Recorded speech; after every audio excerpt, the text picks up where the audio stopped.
Hi everyone, and welcome back to another conversation between two random ex-religious people in Australia. My name is Shawn. I'm here with my friend Daniel. Hello. How you going? Good, mate. And we're driving again to an ex-Mormon conference in Canberra. So we're on our way to Canberra from Sydney. And we decided to take some recordings and donate them to the channel Talk Beliefs. Mark up in the UK, good friend of ours. And so we're going to have a conversation again about religious topics, and in particular Christianity. So I thought for this recording it would be a good idea, since Daniel is somewhat of an expert about the Bible, an accidental expert. You're too kind. You're too kind. Thank you. So we a reluctant expert. Reluctant expert, yeah. Reluctant agnostic, right? That's what the term is. Yeah. So we thought we'd have a conversation about the Bible and what are some of the, in particular, what are some of the most obvious problems with the Bible? Problems that the apologists are basically engaging in pure delusion about, the ones that are just the most obviously wrong. Still a little while.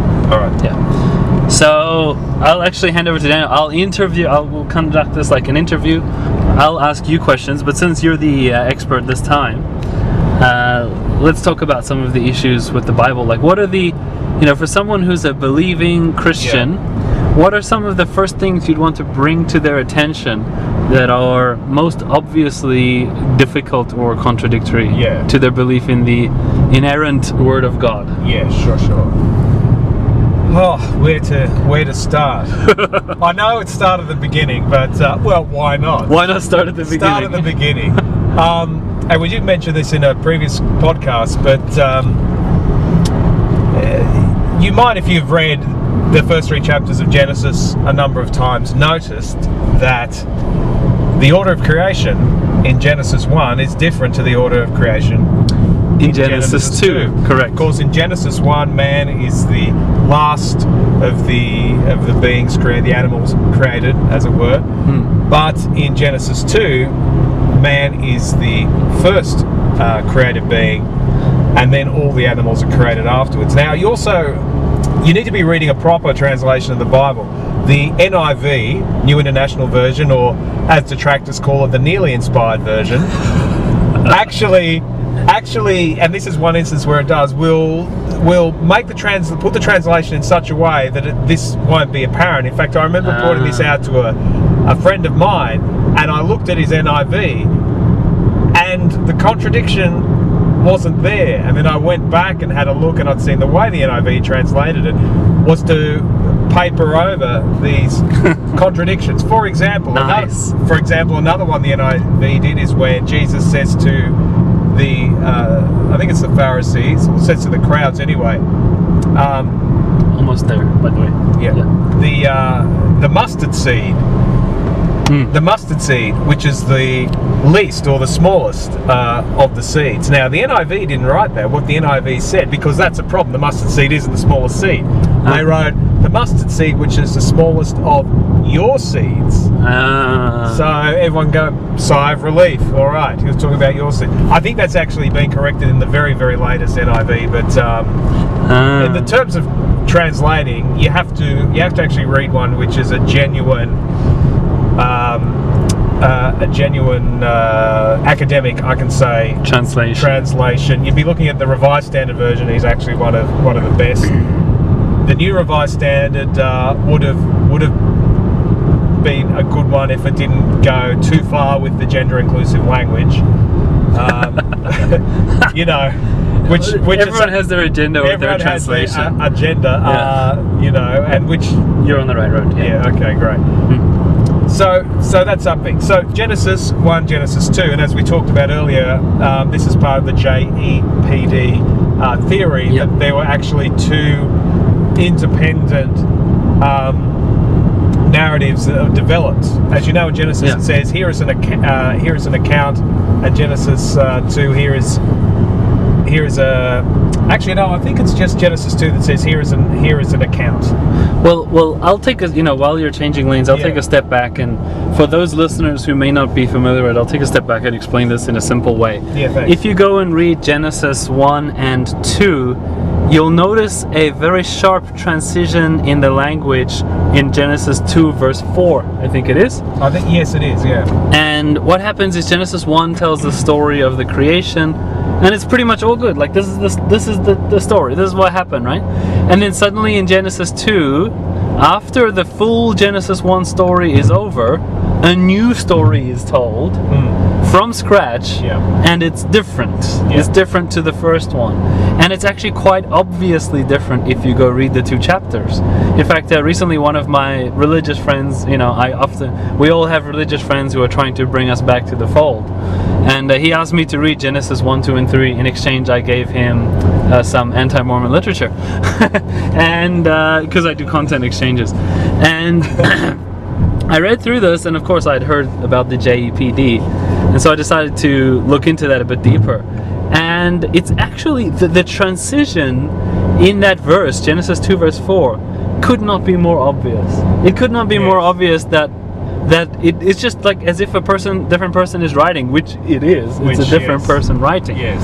And it's just like, it's like, imagine someone just tells you their life story, I grew up in South Africa and I live in Australia, and then suddenly that same person starts telling a different story. I grew up in England and then I moved to the UK, moved to the US. Yeah. And it's like, the story, I mean, it's not as obviously different, but they are quite different.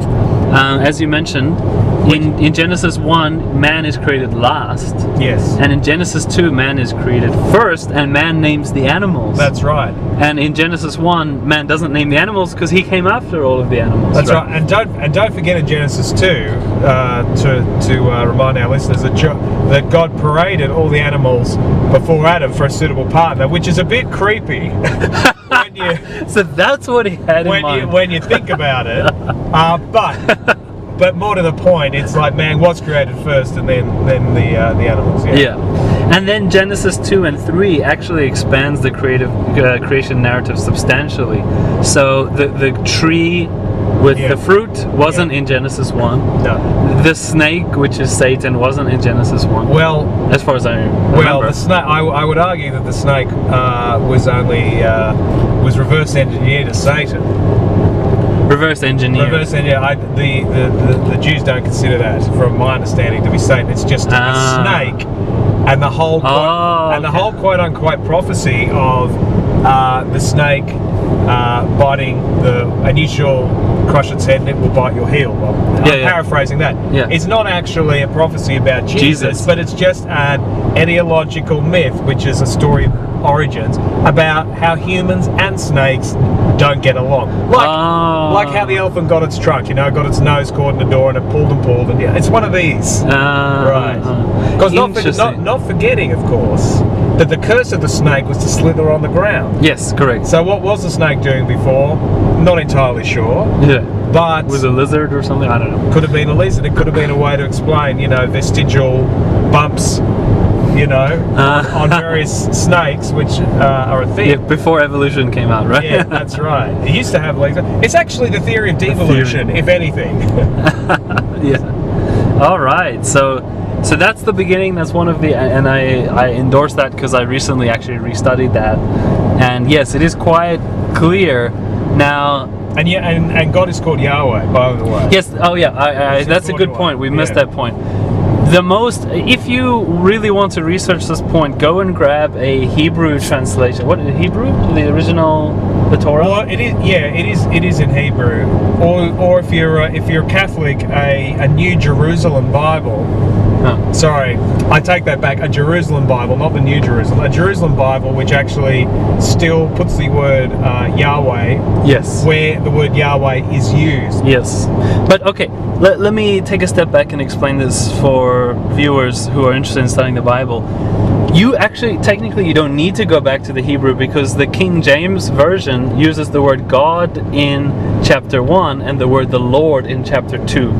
Between the transition, between the two authors. So God is a translation of Elohim. and the Lord is a translation of Yahweh. I think that's the Lord in capitals. Correct, in small capitals, Yeah. in the King James Version.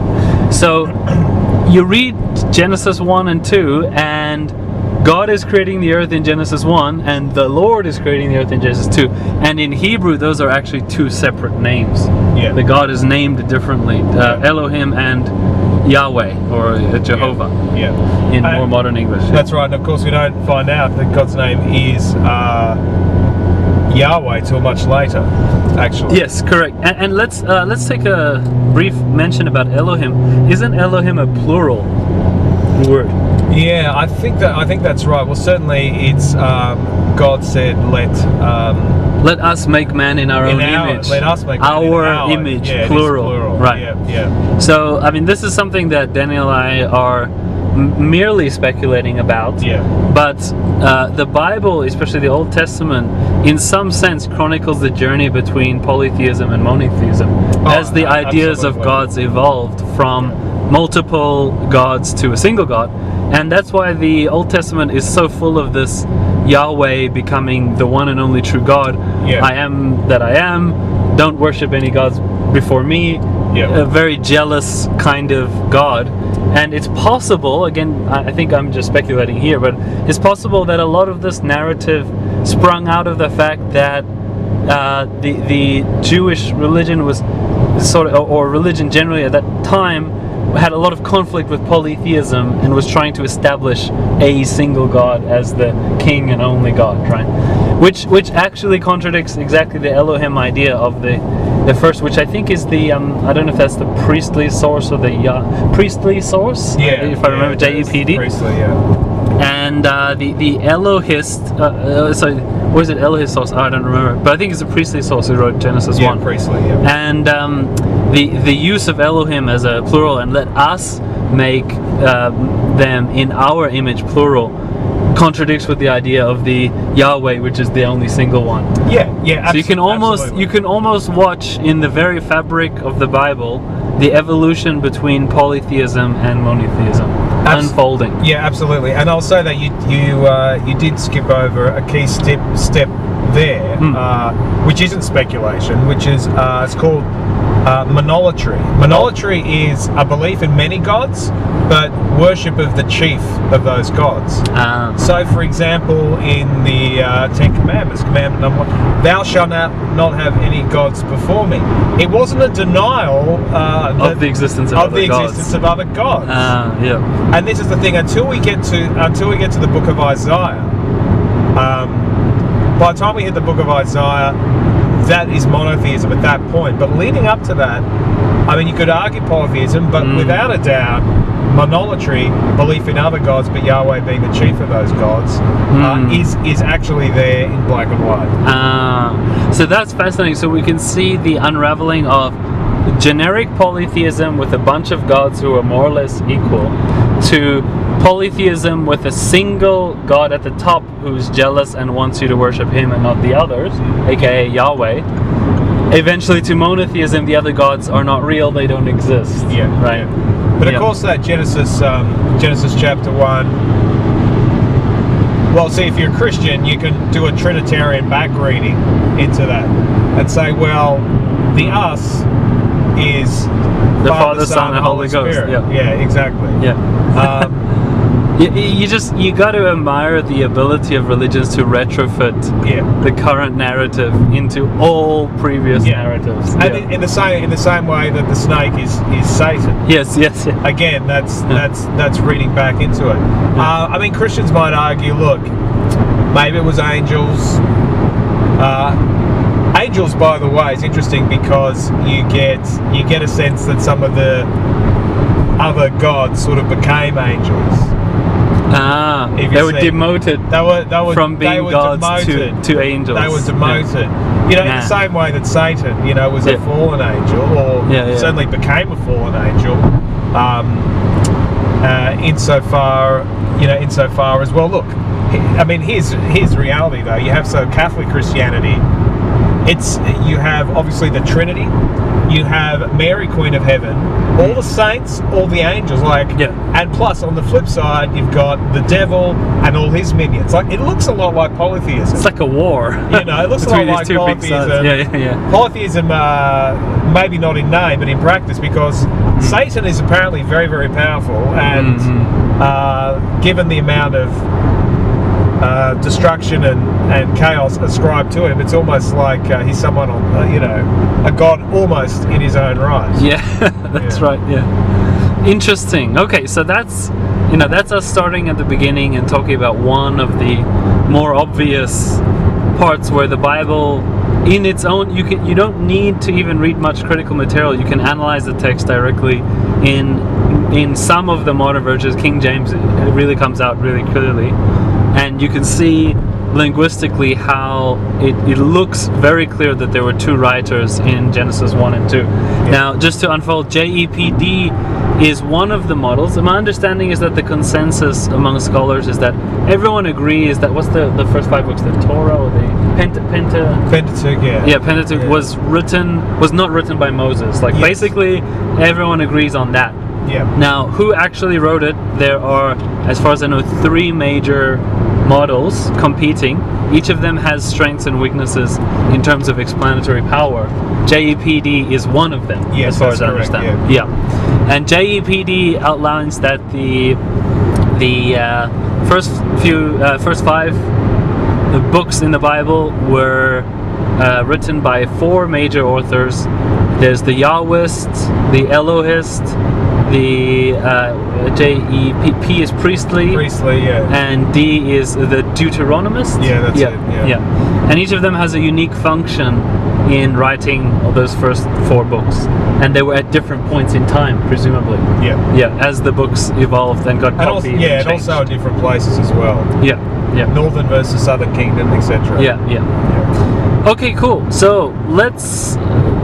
Shall we leave the Old Testament behind and talk about some of the more obvious issues with the New Testament? Yes, let's do that. Yeah. Let's do that. Okay, where do we start? I would like to briefly revisit the census in Luke. I know we've talked about it before. Okay, go into that. Yeah, sure. So as you might know, in the Gospel of Luke, it starts, "Dear Theophilus, I have put together an orderly account, etc., etc. Talk to eyewitnesses."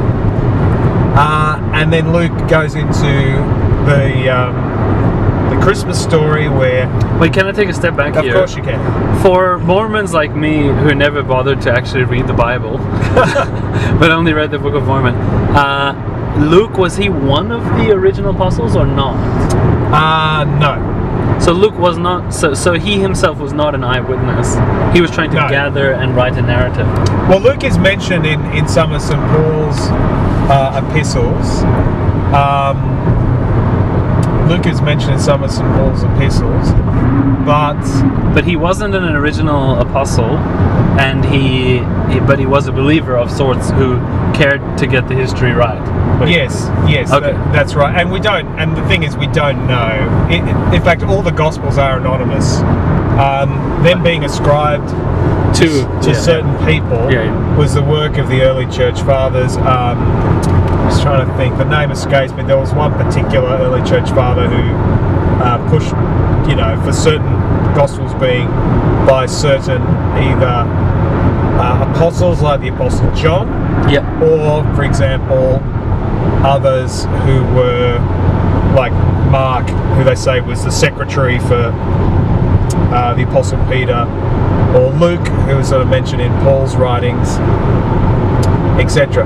Matthew, who interestingly, in the Gospel of Matthew, I can't remember how they deduced it, but Levi, the disciple, suddenly disappears at some point, and whether they think it's the same person with 2 names, I don't know. But it's, as I said, all the Gospels are actually anonymous, and we don't know, unlike the letters of Paul, we don't know who wrote them. Okay.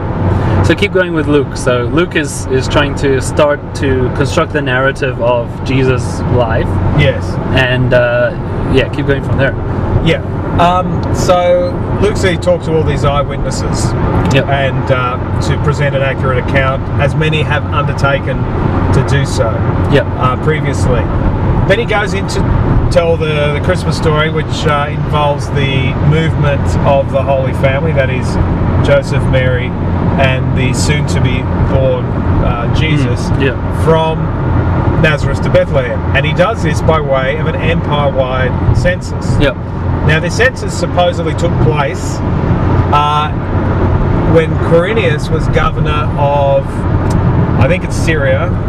You might have to, I might be wrong on that, but somewhere there, and King Herod was on the throne, king of Judea. The problem is King Herod died 10 years before Quirinius became the governor. And despite, and I have researched this in great detail, hoping to find the answer. This is when I believe the Bible to be inerrant. And I couldn't find it. And the more I researched, the more actually I found, particularly in academic and scholarly circles, they had to admit they could not reconcile the fact that Herod was king, and this is opposed to Herod's sons, who were tetrarchs, they weren't kings, and Quirinius being governor of Syria. So that's anachronistic. Like there's a time contradiction. Well, there was in the narrative. Yeah, there was. Now look, there was a census, and Quirinius did have a census, but this was because he took over the governorship, and some of Judea, I believe, was annexed to his province, and so they conducted a local census for tax and other purposes. It was a very local one. In fact, in the book of Acts, which is also ascribed to Luke, they do mention this census. That census isn't disputed by historians, but an empire-wide census, which goes completely unmentioned by all writers and historians at the time we still have writings for. It's a fabrication by Luke to get the Holy Family from to the right place at the right Nazareth time. to Bethlehem to fulfill the prophecy, to fulfill a so-called prophecy. And so this is as again, you want to say the Bible's inerrant. This is one of the things you have to actually deal with. Historical contradiction. And the best apologetics that I've looked into cannot explain this one. Great, cool. Okay, so that's good. Let's shall we turn to the differences between the four Gospels? Well, absolutely, the differences between the four Gospels, Matthew, Mark, Luke, and John. Mark was written first. That's nearly scholarly consensus. Mark was written first. It's a much shorter Gospel, and differing to the rest of the Gospels, there is no post-resurrection of Jesus. There's no mention of a resurrection, right? Oh no, there is a mention as a resurrection. There is no mention. There was no post-resurrection appearances. Yes. Right, visits, appearances. Yeah. Now you might say, well, there is in my Bible. You might like to check your footnotes, because as the centuries have gone on, and this is particularly in the 18th, 19th, 20th centuries. Many manuscripts have been unearthed in this period, so we have older and better copies of the manuscripts. And the best and oldest copies of Mark do not have these post-resurrection appearances. They have the women at the tomb who the man dressed in white spoke to. Note, it's a man dressed in white, not an angel. And the women fled and were afraid. And that's where it ends. Was he a grave robber or something? Well, the man dressed in white, we don't know. Well, that's... He tried to throw them off. It's like he went that away. Look, but the reality is we have many endings of Mark of varying length, some quite substantial. Right. There's about half a dozen. So in different manuscripts that have been unearthed over time, Mark ends differently. That's right. Whether it's a change in one word or it's adding multiple paragraphs into the text. As I said, there's about half a dozen changes to that last chapter of Mark.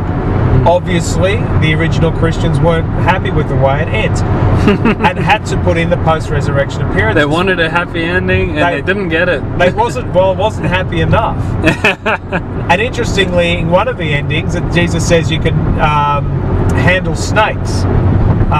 and they won't harm you. And of course, this has led to certain snake-handling Christian cults, like in the Appalachian Mountains, who would, as part of their church service, get a box of snakes, pull them out, because, of course, this verse promises to do that. Interestingly, one of the more famous ones died, I think, about 2 years ago from a snake bite. So it's interesting what the original Christians put in. The problem, of course, with these Gospels is that these manuscripts, from our point of view, anyways, that we don't really have particularly early copies. We actually don't have anything existing from the 1st century. The earliest copy of anything we have from the Gospels, let alone the New Testaments, is a small scrap from the Gospel of John that's dated around 125 to 150 AD. So it's still a long time after. It's a long time after the event. So, but as I said, we know that these endings of Mark have been added on. I'm gonna try to see if I can rest the camera. I was worried that viewers might get car sick. I don't think that's any better. So the manuscripts we have, the earliest is 125 to 150 AD. And this is a scrap the size of a credit card. Right? And it's tiny. And the others that when we've recovered manuscripts of Mark, for instance, the endings change between the manuscripts, so there's clear evidence of tampering and addition of content. Well, and it kind of speaks to the editorial license. What people were willing to add in. And again, because we don't have particularly early manuscripts, we can only look so far back. Who knows how these Gospels were put together? And one thing we do know is that where we do have evidence for it, the editors were very free and loose. There is, particularly the post-resurrection experiences. You put them, Matthew, Mark, Luke, and John. You put them together, and you see if there's any correlation between them. The Gospels probably most radically depart in the post-resurrection experiences. But going back to Mark, again, not having anything. Now, I couldn't tell you when the earliest one of Mark is, but I suspect it would be at least 3rd century in terms of having it. There might be some 2nd century. But the problem is, again, we don't have anything close enough to the actual events to know how this thing was put together. So let me just, to interject here, I'm just imagining, what if there are any Christians who are listening to this and who believe in the Bible, and what I'd like to say here is, people can believe the Bible is the inerrant word of God, right? But still, it's a valid question, who wrote which sections and how did they come to be on your lap today in whatever version you're reading? And by necessity, there has to be a long and complex history, because those books were written a long time ago and translated over time. So all of these questions are extremely valid to be asked, even if someone believes the Bible is true. These are still valid questions to be asked about the origin. And I think just to interrupt very quickly, and overarching that is that, given the amount of variations we have, and the end of the Gospel of Mark is probably the most standout, is why didn't God preserve the original text? Narrative, So that's good.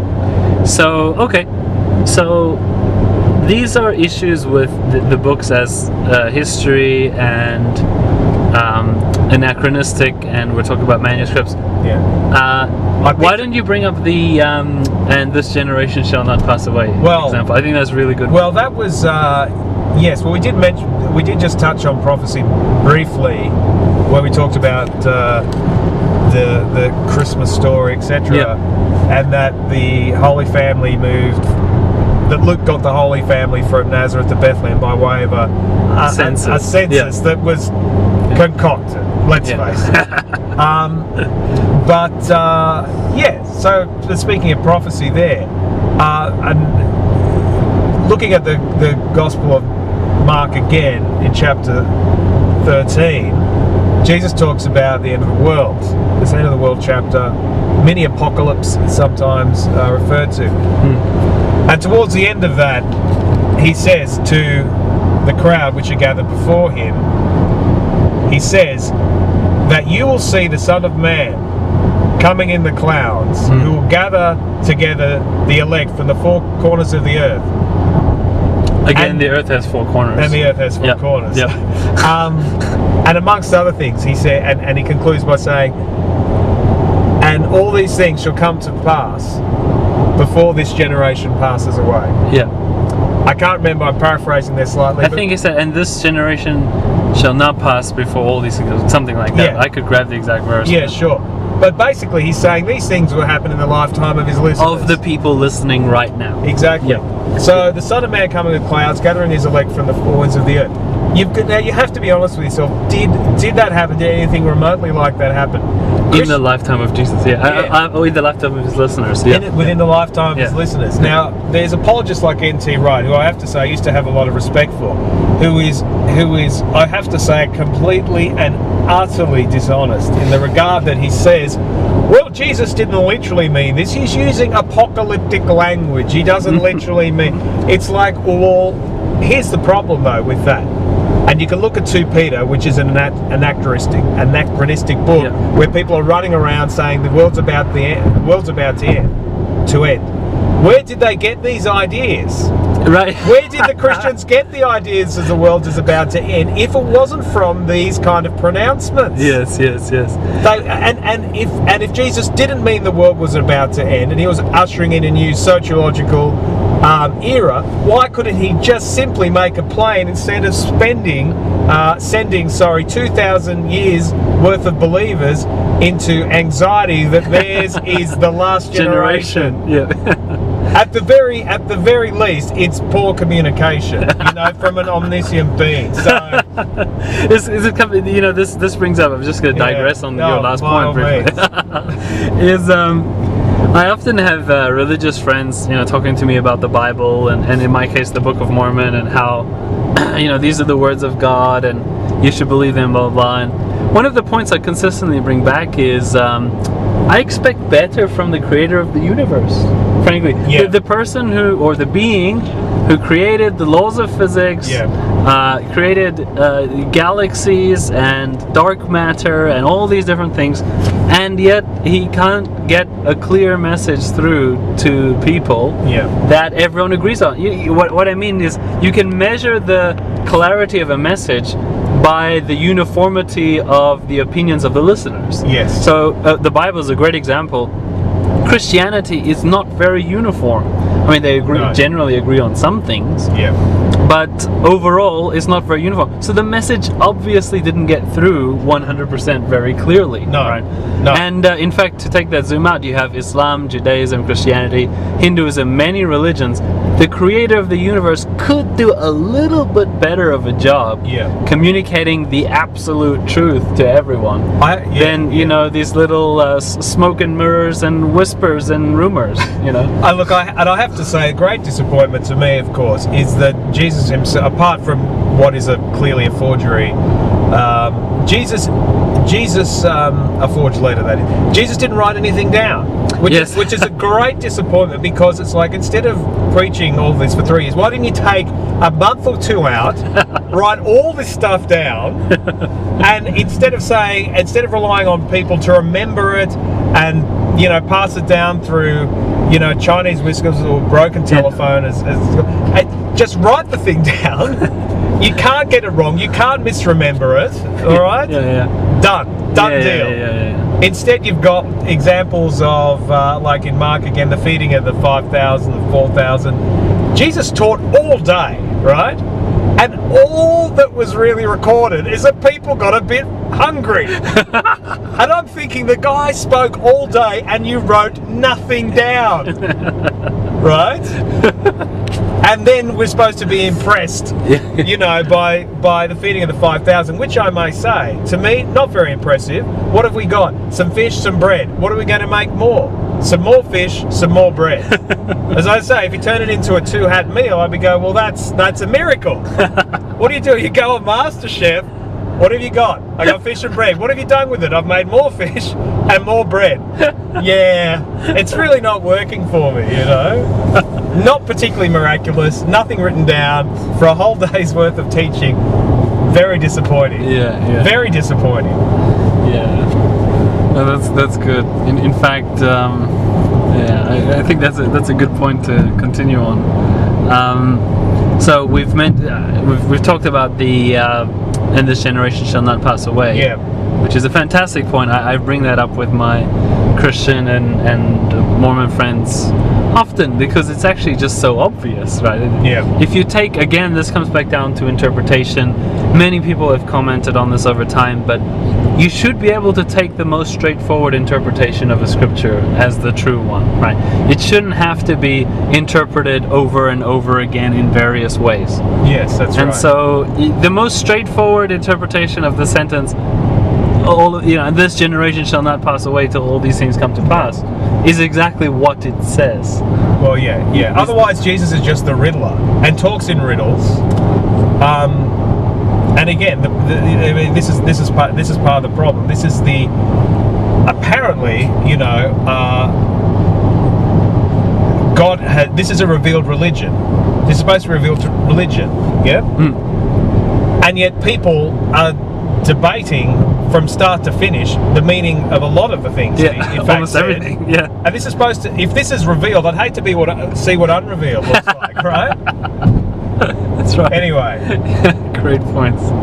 Okay, so as we're continuing on, are there any other high-level, most obvious areas where the Bible is just clearly has issues that contradict? Well, of course, as the inerrant word of God. Well, we just touched on the end times, the world about to end. If I can just finish that point. The Apostle Paul believes that. Look, it is either 1 or 2 Thessalonians. He said, and we who will be caught up in the clouds. He believes he was living in the end times. He told people to live as if they had no wife. In other words, the world's about to end. The author of the book of Revelation, in the first chapter 1, verse 1, says these things are to happen very soon. Of course, we're still waiting, as you know. So this is, it's very obvious that they did think they'll live in the end times. The end times hasn't happened. At what point are you going to say that they got it wrong and they actually didn't know? And if you can't trust them on this, right? If you can't trust them on having divine, special, secret knowledge on when the world's going to end, well, what can they be trusted on? And I say, well, you have to really question everything at that point that you believe. So we've talked about the fulfilling or the not of biblical prophecy in terms of future, but how about Jesus fulfilling predicted prophecy? And this is a very interesting one. I know a lot of Christians, and this included Luther, was like this. Like, why couldn't the Jews? Why can't Jews clearly see that Jesus was the Savior who fulfilled all this Scripture? You probably would have heard that. Yes. Stupid Jews. Now you have to go back and actually look at the Scripture that Jesus fulfilled. You actually have to look at it. For example, here we go. One in Matthew again. Jesus goes to Nazareth. Now Matthew says, so he could fulfill what the prophets had said, he shall be a Nazarene.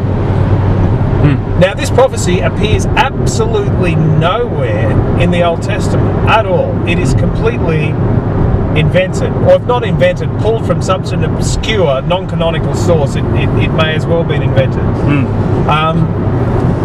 You see that there are other scriptures, again, going back to the Christmas story, after after Herod wanted to kill all the babies in Bethlehem. Or was that Nazareth? I can't remember. And Bethlehem, right? Bethlehem, when they're supposed to go to Egypt, right? Yeah, that's right. Yeah. Well, they were warned and they fled to Egypt. And Matthew says, because this was to fulfill the prophecy, out of Egypt I'll call my son. Now, if you go back and look at that prophecy, the son that he's talking about is actually Israel, and it's actually talking about calling them out of Egypt, out of bondage. The same with the suffering servant in Isaiah, which was a favourite of early Christians. And it is actually quite a beautiful passage, I have to say. But if you go and look at it in its full context, it actually specifies that Israel is God's suffering servant. You look at the book of Acts, here's another one. It says, in the last days, I shall pour out my spirit, old men will dream dreams, or young men, I can't remember which. But anyway, you go back and look at the original in Joel, or was it Hosea, It doesn't say in the last days. That has been added in by the author. So these prophecies that Jesus apparently fulfills are either invented, taken out of context, or edited to fit. Yeah. So you've really, I challenge you. I challenge any Christian who's listening now. Go and look at them. Don't say, well, Jesus had to be Messiah because he fulfilled all these prophecies. Look at the individual prophecies, and then you will understand why the Jews didn't give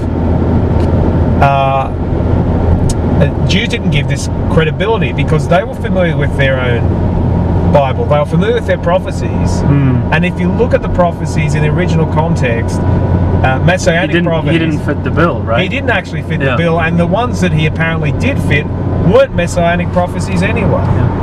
So again, there's a lot of... In many cases, I'll say. Yeah. We've discussed this extensively before, but there's a lot of wishful thinking in terms of making the narrative fit.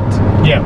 Forcing the narrative to fit so that Jesus could be the Messiah. Yeah. So, I mean, obviously the people around him probably liked the guy quite a lot, and really did hope that he was the Son of God and the Messiah. Well, of course, and I think that's it, isn't it? You would want anyone who claimed to be the Messiah to actually be that, being that the Jews were under Roman occupation, yes, etc. And that actually brings us to another point. Modern Christianity, I think, for the most part, is under the impression that Jesus came to save us from our sins. But isn't it the case that at the time there was a more political interpretation of who he was going to save them from, aka Roman occupation? Well, that's right.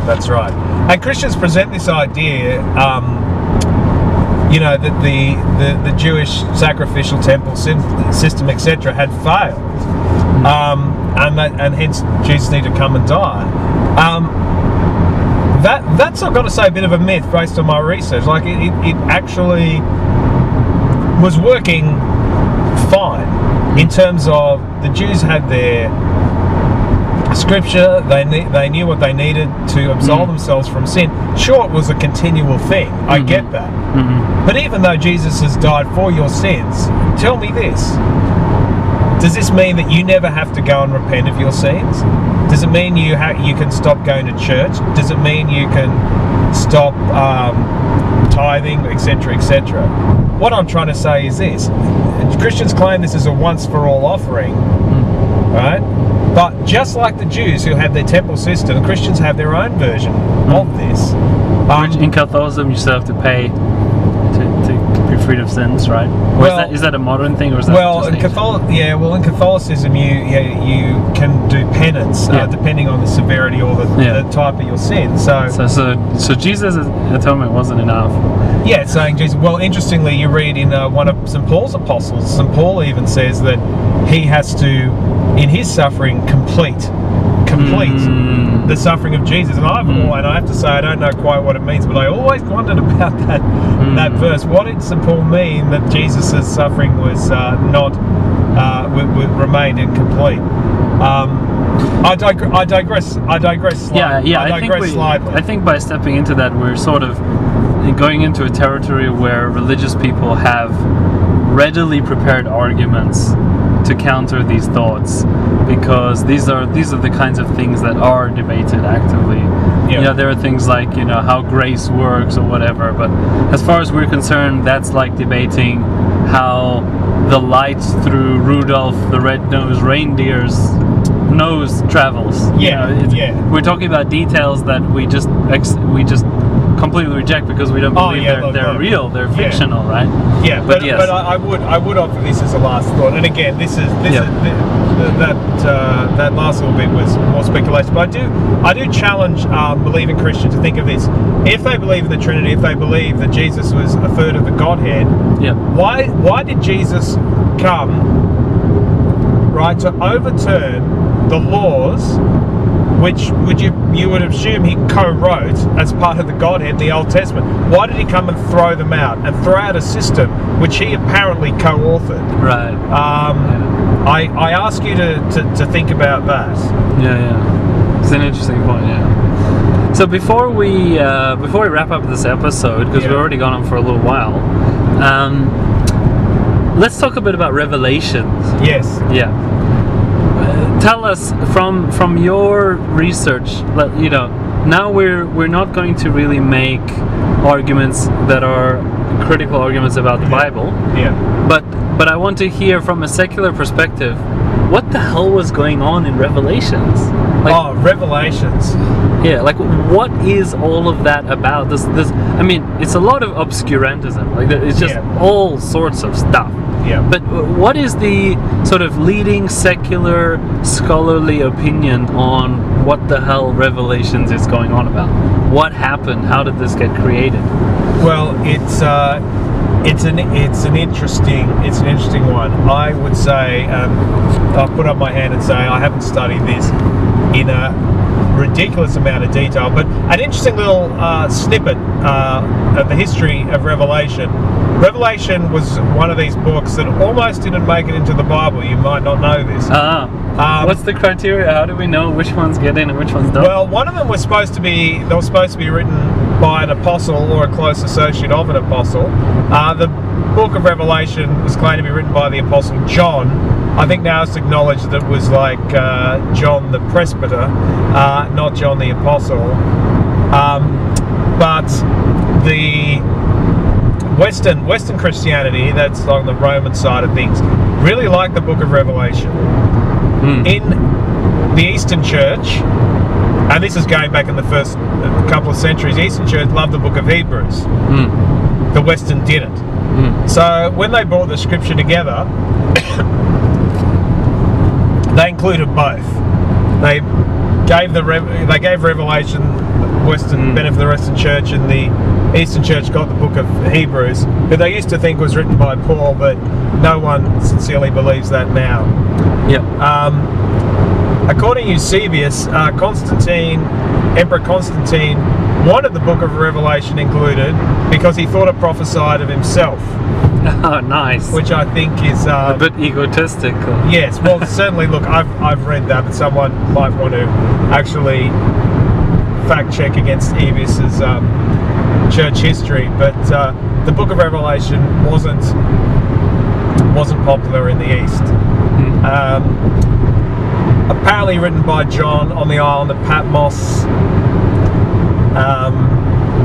A lot of it, people think, contains astrology, in terms of they talk about the woman crowned with stars, etc., etc. Being chased by the serpent. They think these are astrological symbols.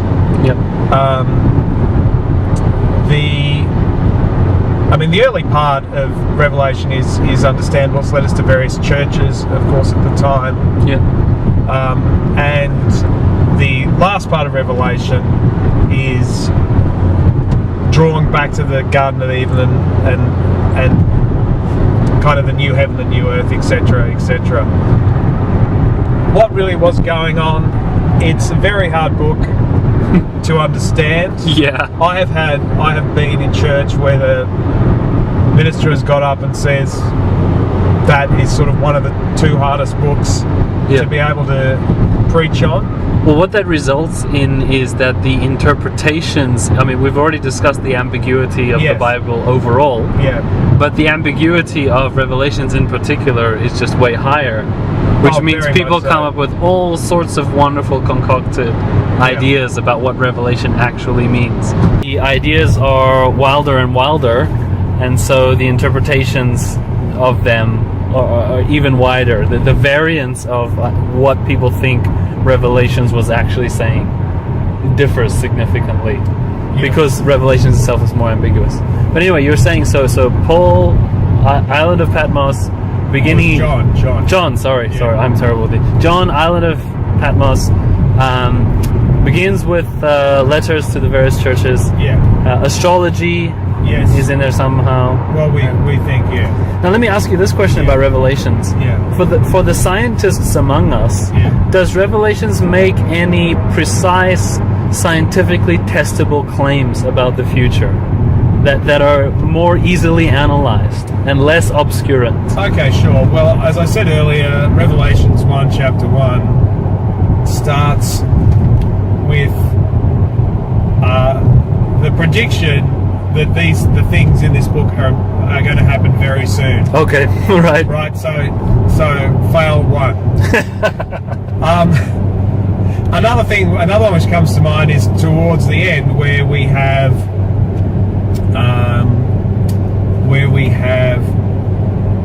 again the end of the world, and it says, and the stars will fall to the earth like figs fall from a tree. Okay. So this is again... Right. So if we go to our scientific worldview, yes, how are stars that are light years away going to fall to the earth? Well, this is it. Unless the earth travels extremely quickly through the cosmos, faster than the speed of light, which is not possible. And there'd be very large figs. Very large figs. But here's the thing, it fits in perfectly with the cosmology of the day. Yes. Which is that the sky is a solid vault around or over the earth. Yep. A flat earth. Yep. And that the stars are like, they're points of light. They're like light bulbs in a ceiling. Yes. So this all makes sense within the contemporary understanding of the cosmos. Look, absolutely. Yeah. So even this is the thing. Even within the Bible, you want to talk about the science of the cosmology. Whenever it makes a pronouncement, which of a scientific nature, biology, cosmology, it gets it wrong. I can't really correct. Look, I'll put it this way. I mean, the order of creation in Genesis 1, right? In Genesis, it's not bad. Of course, they muck that up with the completely wrong order in Genesis 2. Yeah. But it actually makes remote sense if you consider the complexity of animals. Yeah. Genesis 1 doesn't. Yeah. No, absolutely. Yeah. So it's not as if a vague sense. It's not as if by people observing the world couldn't have a bit of an educated guess at this thing. But on the scientific side, whenever it makes these kind of pronouncements, invariably it gets it wrong, insofar as it doesn't have any special or additional knowledge available to it as to any of the philosophers and quote-unquote scientists of the day. In fact, the Greek philosophers like Democritus with the atomic theory actually was a heck of a lot closer to the nature of things. I find it quite funny when St. Paul says, where is the scholar, where is the philosopher of the age? And it's like, well, they predated you, number one, and number two, actually got some things pretty well spot on. Actually reminds me of my Muslim friends who try to convince me that the Quran is scientific. Yeah. And they give me, for example, the description in the Quran about embryology. Yeah. There's a whole, video and many apologetic sites and so on about this kind of stuff. And the claim is that the Quran gives a quote-unquote detailed description of embryology. Yeah. And I've looked through the description and I've read the criticism of it. And basically it turns out that, and I tell them straight up, I'd expect better from the creator of the universe. That's what I tend to say. This is my go-to saying about these holy books. Yeah. I'd expect better from the creator of the universe. But the description of embryology is actually consistent with what Muhammad would have heard at that time. When you look at everything in the context of the time and the people that were around, it all makes perfect sense. There was nothing special going on in terms of what Muhammad was writing about embryology. Yeah, negotiating a tight drive here. Well, that's the thing. Again, it's not like there was necessarily complete ignorance, or that, as I said, other philosophers had sort of, as we know now, sort of many centuries later, had actually come very close to the truth. But again, you mean earlier, right? You said later. Oh, sorry, earlier. Earlier. But again, it's like, wouldn't it have been just amazing if these holy books had something in there, right? That we, the 20th to 21st century, would go, wow, that is amazing. How could they possibly know other than God. They had divine knowledge? Yeah. Exactly. And it's true, though, isn't it? It's absolutely true. But there's no evidence that was the case. And they, in fact, didn't know any more than the general understanding of the day. Time, yeah. Yeah. So great, yeah, that's a good... What would qualify under our banner? For me, it would be like them describing a black hole. Yeah. With at least, it wouldn't have to be the mathematical detail that we have today. Yeah. But somewhere in the Bible, someone's saying, you know, and God created the great dark hole that absorbs all matter around it, Yeah. and light can't escape from it, or even something just as simple and primitive Yeah. as that. Yeah. But you don't find anything nearly close to that. Look, I'll make it even simpler. I'll make it even easier. Imagine describing the creation of the universe like this. In the beginning, the universe was like an acorn. Yeah. And from the acorn, the tree grew, and the branches went in every direction, and from the branches came fruit. Yes. And the fruit, You could describe the Big Bang and the expansion the of the fruit universe. was Yeah. the stars and the planets. Now that would be a timeless analogy, metaphor. Yeah, Like, because you're showing that the fabric of space is expanding like the acorn grows into a tree. it comes from Yeah. something very small, goes to something very big. Yeah. There are stars, and then you'd also understand that the Earth and its moon were but one of many of Yeah, these yeah, things. yeah. I think that analogy holds Yeah, up. it would have been. Yeah, exactly. That's exactly what we're saying. Yeah. But, like It's we'd not expect. impossible to use the language of the day Exactly. to explain modern concepts fairly accurately. Exactly our point. So everything that is described makes perfect sense within the knowledge of cosmology, astronomy, philosophy, etc. that they had at the time. Yeah. Nothing is terribly surprising. Applying this to the Quran and the Bible, actually. So, okay, cool. So we're discussing Revelation. Yeah. Just to bring the viewers back. We're discussing Revelation, and we're discussing testable scientific claims, of which we just had a short discussion about that. Now, Revelation says a bunch of other things. As we're wrapping up this topic of problems with the Bible, are there any other things in Revelations that are salient to you that you want to briefly talk about? Any other things in Revelations that are interesting, or interesting contradictions, or interesting ideas? Let me just have a think. Well, here's an interesting one for the listeners.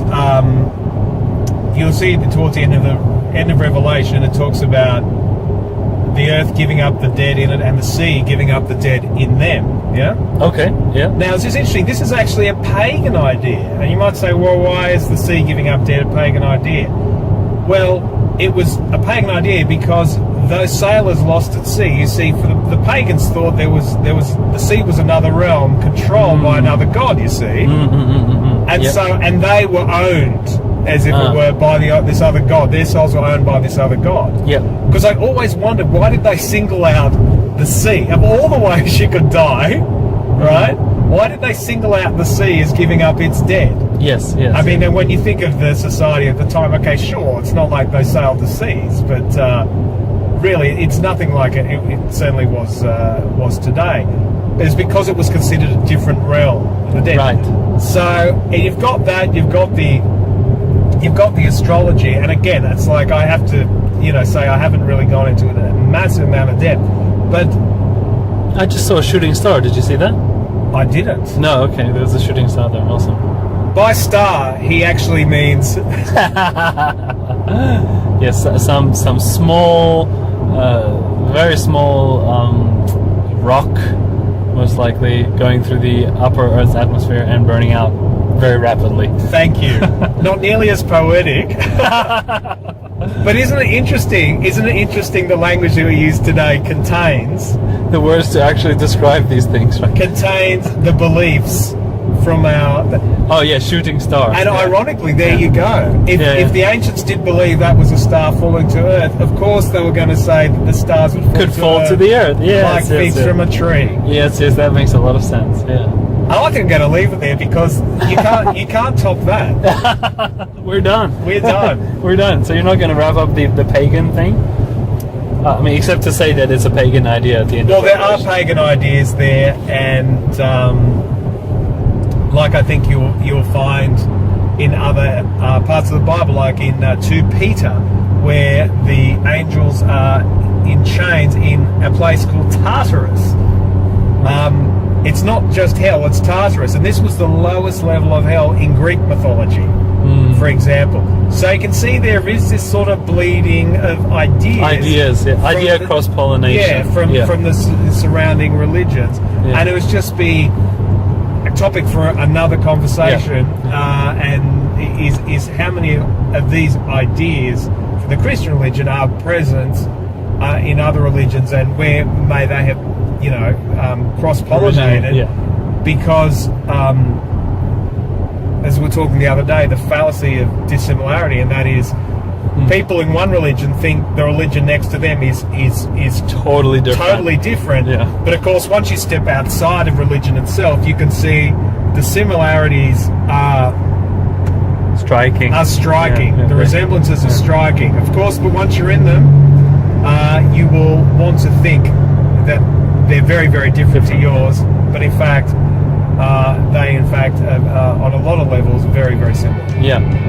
Okay, great. Thank you so much for this conversation. So we'll wrap up this episode. This was problems with the Bible, or historical or other kinds of critiques of the Bible. Conversation driving down the highway from Sydney to Canberra. Thank you to anyone who made it through the whole conversation and actually found us interesting. Yes. Thank you for that. Again, we're not 100% confident that anyone fits that bill, but we have faith. We have faith. We have faith. Okay. Yeah. Thanks so much.